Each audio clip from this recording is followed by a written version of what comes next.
concept of introduction, historical context, and overview serves as the foundational framework for understanding the broader topic of the Great Inca Rebellion, resistance against the conquistadors. This introductory point is crucial because it sets the stage for the audience, providing them with necessary background information that illuminates why the rebellion occurred, the key players involved, and the prevailing dynamics of the time. It explains how, in the early 16th century, the Spanish conquistadors arrived in the Inca Empire, a civilization sprawling across present-day Peru, Ecuador, and Chile. Under the leadership of Francisco Pizarro, the Spanish sought to conquer these lands for wealth and expansion, driven by the lure of gold and conversion to Christianity. The significance of this historical context is central to understanding the rebellion's origins and motivations. The Inca Empire was a sophisticated society with complex administrative systems, a strong military, and rich cultural traditions.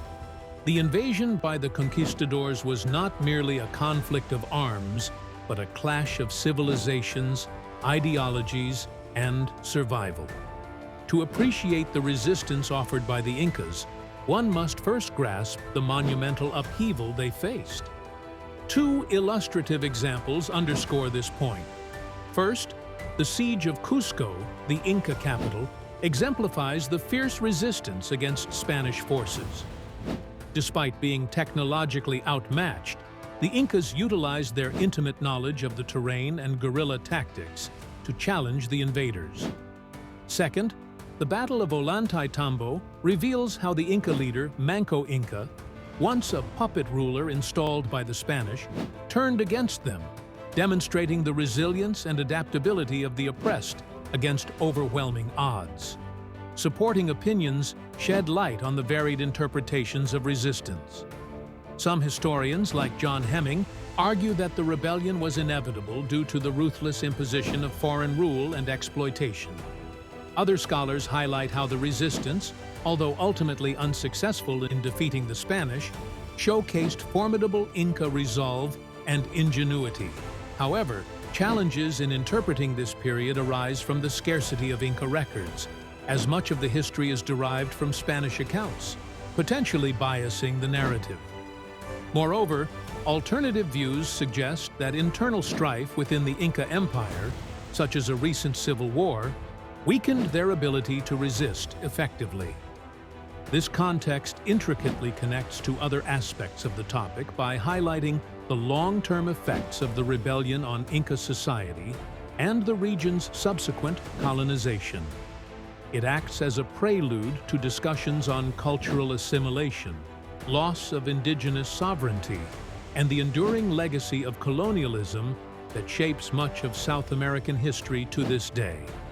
Before the arrival of the Spanish conquistadors, the Inca Empire was a complex and sophisticated society with an innovative system of administration. At its height, the empire extended across large parts of present-day Peru, Ecuador, Bolivia, Chile, and Argentina, making it the largest empire in pre-Columbian America. The Inca Empire was highly organized, utilizing a centralized form of government with the Sapa Inca at its apex. Society was stratified, with a clear hierarchy comprising nobles, priests, artisans, farmers, and the laborer class known as Ayllu, which was the fundamental unit of Andean society. The Incas had an intricate road system and practiced advanced agriculture, allowing them to support a vast population. The significance of this organizational structure cannot be overstated in the context of the Great Inca Rebellion against the conquistadors. The efficient administration allowed the Incas to mobilize labor for massive infrastructure projects and deploy resources quickly in defense efforts. For example, the famous network of Inca roads, known as Chapacñan, facilitated movement and communication across the empire's vast territories. Additionally, the mitia system, a labor tax imposed by the government, enabled the construction of fortresses and agricultural terraces, illustrating their ability to coordinate large-scale efforts. These organizational strengths were instrumental in their prolonged resistance against the Spanish invaders. One of the opinions supporting this organization's effectiveness comes from historical scholars who argue that the centralized government allowed the Incas to manage resources effectively, which was crucial during conflicts. However, this system also faced challenges and controversies. For instance, the centralized power structure made the empire vulnerable to disruption. When the Spanish captured Atahualpa, the last reigning Sapa Inca, the top-down system struggled to adapt quickly, causing disorder and weakening resistance efforts. Moreover, perspectives about the administrative system vary. Some view the strict hierarchical control as oppressive, suggesting it may have stifled innovation and dissent within the society, which could have provided additional strategies against the Spanish. Nevertheless, this structured society directly connected to other elements of the Great Inca Rebellion. By understanding this pre-existing society and administration, one can better appreciate the scale of the resistance and the empire's resilience despite overwhelming odds. The centralized, well-oiled administrative machine provided the foundational strength and organization from which the Incas crafted moments of defiance, ultimately shaping the narrative around the Great Inca Rebellion. The arrival of the conquistadors, first encounters and initial strategies, refers to the period when Spanish explorers, led by figures such as Francisco Pizarro, first made contact with the Inca Empire in the early 16th century. This phase is critical, as it set the stage for the subsequent events that led to the dramatic upheaval of the Incan society during what is often referred to as the Great Inca Rebellion. The significance of these initial encounters lies in the dynamics of power, culture, and strategy that shaped the early interactions between the Spaniards and the Incas. The conquistadors employed a range of strategic maneuvers, blending diplomacy and military tactics to gain a foothold in the empire. Understanding these initial strategies provides crucial insights into the systemic disruptions that followed. A notable example of these interactions is Pizarro's meeting with the Inca Emperor Atahualpa at Cajamarca in 1532.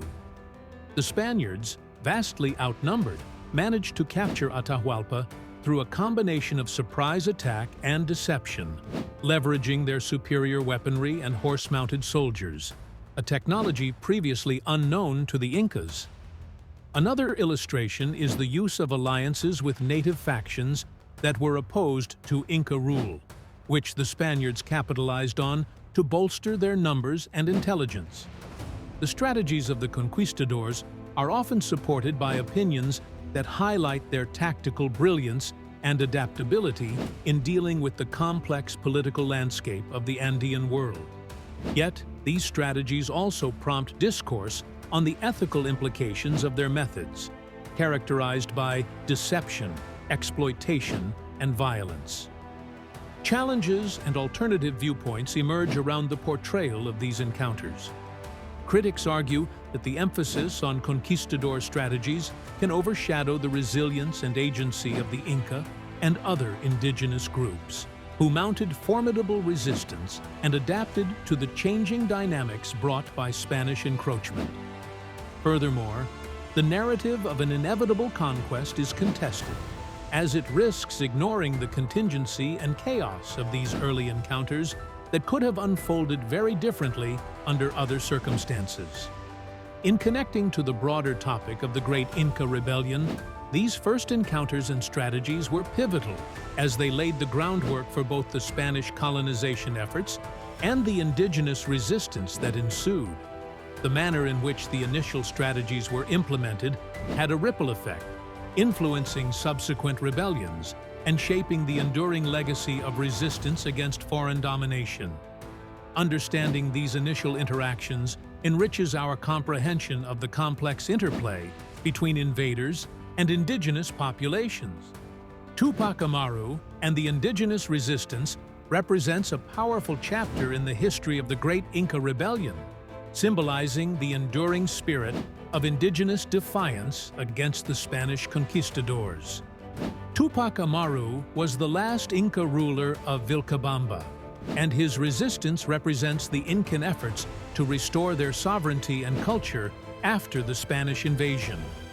His execution in 1572 marked the end of the Neo-Inca state, but his legacy inspired later movements for indigenous rights and independence throughout Latin America. The significance of Tupac Amaru's resistance lies in its embodiment of indigenous courage and determination to resist foreign domination. This resistance was critical not only in its immediate historical context, but also as a symbol of enduring struggle against colonial oppression. The story of Tupac Amaru transcends its time, becoming a rallying point for indigenous movements seeking justice and autonomy even centuries later. For instance, the 1780s saw the emergence of Tupac Amaru II, a leader in the Andes who claimed lineage from the original Tupac Amaru and led a massive rebellion against Spanish colonial rule. Although ultimately unsuccessful, this uprising had profound ramifications, challenging the Spanish administration and sparking further revolutionary fervor across the region. Another notable example is the modern political movements and organizations in Peru and across the Andes that draw inspiration from Tupac Amaru, using his name as a symbol of indigenous empowerment and resistance. Supporters of this narrative emphasize the resilience and valor of indigenous cultures in the face of overwhelming odds. They argue that Tupac Amaru's story serves as a critical reminder of the importance of preserving cultural identity and sovereignty. However, this concept is not without its challenges and controversies. For some, the romanticization of Tupac Amaru's resistance might overlook the complex realities of indigenous societies that at times collaborated with the Spanish.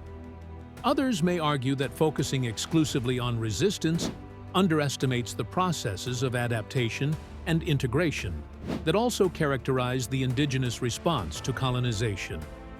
The story of Tupac Amaru connects to broader themes in the Great Inca Rebellion, highlighting the intersection of resistance and adaptation. It emphasizes the struggle for autonomy that influenced not only the immediate resistance against the conquistadors, but also invigorated later movements across the continent, shaping the dialogue around colonialism, identity, and resistance in the Americas. This dynamic reflects the enduring impact of Tupac Amaru's legacy, making it a crucial aspect of understanding the larger narrative of resistance against the conquistadors.